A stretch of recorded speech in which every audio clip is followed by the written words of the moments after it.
Pada modul kali ini kita akan membahas mengenai beberapa pertanyaan. Yang pertama yaitu langkah-langkah yang dilakukan dalam penyusunan kesepakatan kelas secara runut dan jelas. Pertanyaan yang lain yaitu apa tindakan yang bisa dilakukan sebagai guru kepada muridnya?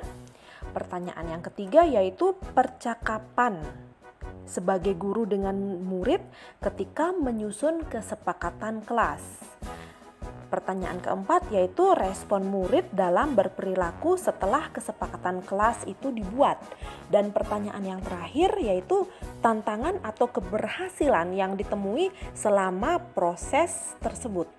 Baik, kita akan membahas untuk yang pertama yaitu apa saja langkah-langkah yang bisa dilakukan dalam menyusun kesepakatan kelas. Yang pertama, guru bersama murid menentukan masalah yang dihadapi di kelas. Kemudian guru meminta pendapat murid secara individu mengenai masalah yang dihadapi di kelas tersebut. Yang kedua, guru menanyakan harapan dan ide kepada murid untuk mencapai kelas yang diimpikannya.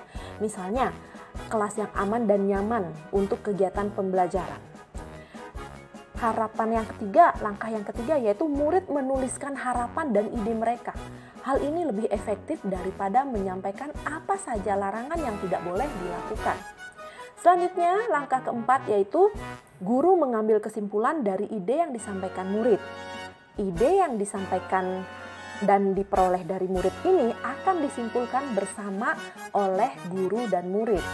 Langkah kelima yaitu guru dan murid mengubah ide hasil diskusi menjadi sebuah kesepakatan kelas. Langkah yang keenam yaitu guru dan murid menuangkan ide hasil diskusi dalam sebuah poster kesepakatan kelas. Jadi poster kesepakatan kelas ini harus dibuat sangat menarik dan mudah dipahami oleh murid. Langkah ketujuh yaitu untuk meningkatkan rasa memiliki, murid melakukan tanda tangan kontrak kesepakatan dengan guru di poster yang telah mereka buat.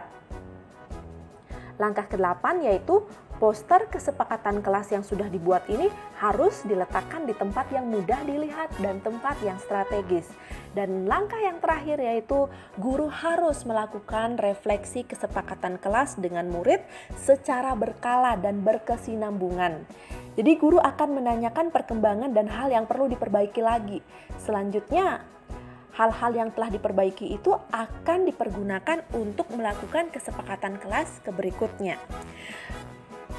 Kita akan masuk saja ke pertanyaan yang kedua, yaitu tindakan yang dilakukan sebagai guru kepada murid. Apa yang dilakukan guru terhadap murid? Yang pertama, guru itu harus berperan sebagai manajer. Jadi manajer di sini dalam artian aktivitas guru itu mencakup kegiatan merencanakan, mengorganisasi, memimpin, dan mengevaluasi hasil kegiatan belajar mengajar yang dikelolanya. Selanjutnya tindakan guru yang lain yaitu guru harus mampu menggali informasi kebutuhan murid. Yang ketiga, tindakan guru yang ketiga yaitu guru harus mampu menjadi contoh dan tauladan dalam pembentukan budaya positif murid, menerapkan disiplin positif dan melaksanakan pembelajaran yang berpihak pada murid. Yang berikutnya yaitu guru dan murid melakukan diskusi, membuat kesepakatan kelas untuk membangun budaya positif.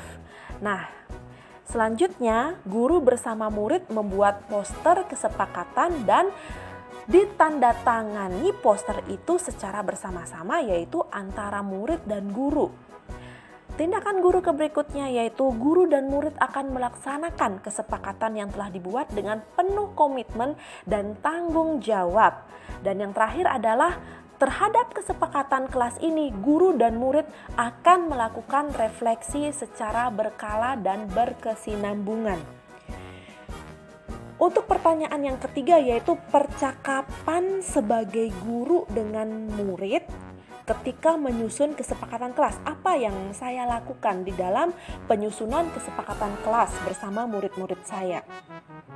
Kita langsung saja ya. Jadi saya di sini memberikan link Google Form di WA grup kelas siswa saya. Jadi di dalam link Google Form ini saya meminta murid untuk menyampaikan pendapatnya terkait pembuatan kesepakatan kelas.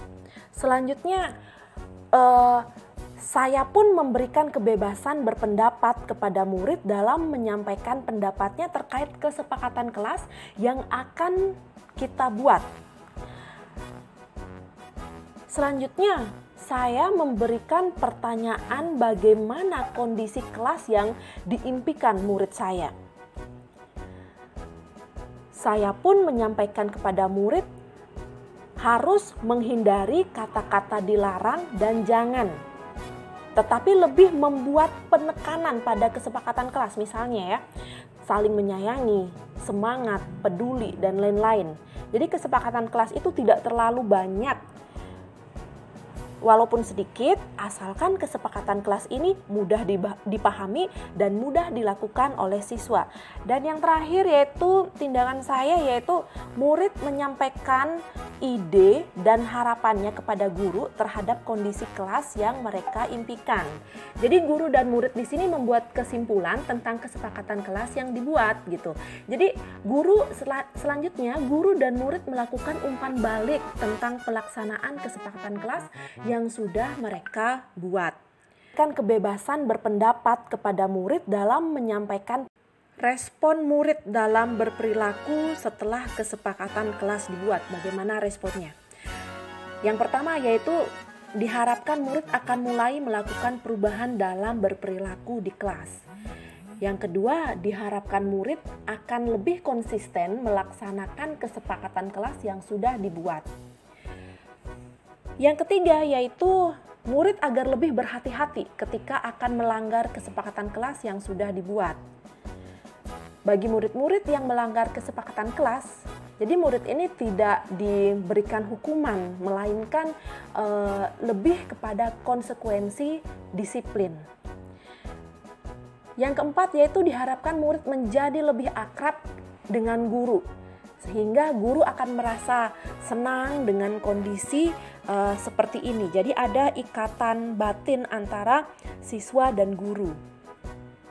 Pertanyaan yang terakhir yaitu yang kelima, apa tantangan atau keberhasilan yang ditemui selama proses pembuatan kesepakatan kelas ini? Tantangan yaitu yang saya hadapi, yang pertama, banyak siswa mempunyai pendapat dalam menyusun kesepakatan kelas, sehingga menyatukan pendapat murid itu cukup sulit karena keinginan mereka yang berbeda-beda. Dan yang kedua, tantangannya yaitu dalam menyimpulkan hasil kesepakatan antara murid dan guru membutuhkan waktu yang lama agar terjadi kesepakatan kelas yang benar-benar menyenangkan bagi murid dan bagi guru. Sedangkan keberhasilannya yaitu yang pertama, murid-murid sangat antusias dengan kesepakatan yang telah dibuat.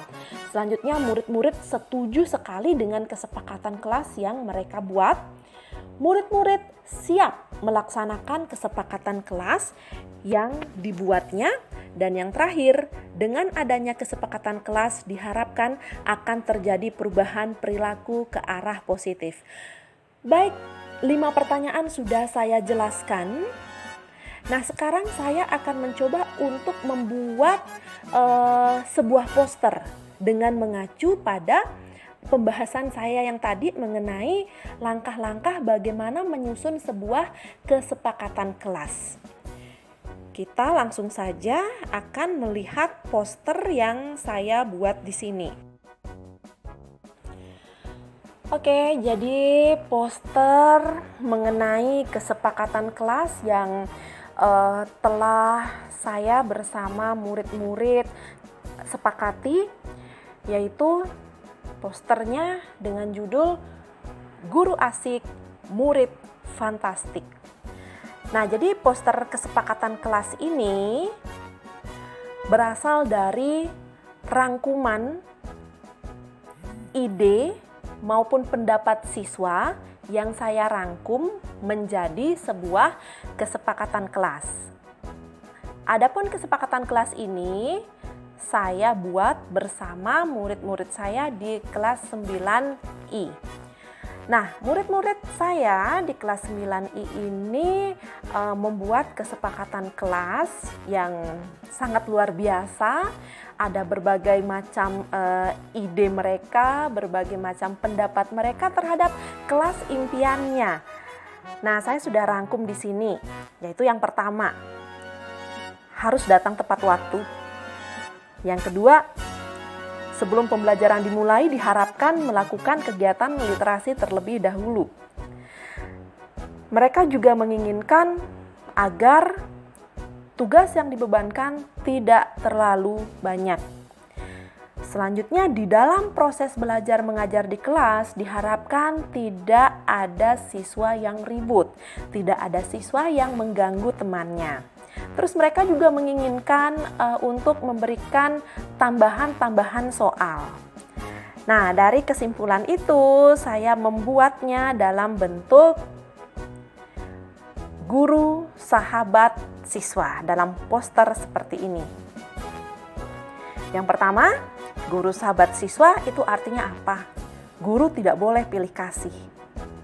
Selanjutnya, guru harus mampu bekerja sama dan saling menghargai dengan siswa.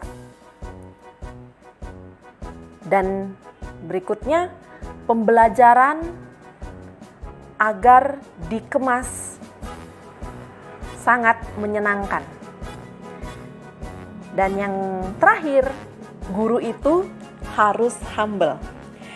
Jika kesepakatan ini dilaksanakan dengan baik ya antara guru dan siswa, saya yakin pembelajaran di kelas akan bisa berjalan dengan kondusif sehingga mampu menciptakan karakter-karakter siswa yang baik. Baik, demikian tadi penyampaian saya mengenai tugas di modul 1.4.A.7. Mohon maaf jika ada yang kurang berkenan dari penyampaian saya. Tetap saya mohon masukannya, saya mohon bimbingannya. Akhir kata, selamat sore, tetap semangat. Salam guru penggerak, merdeka belajar.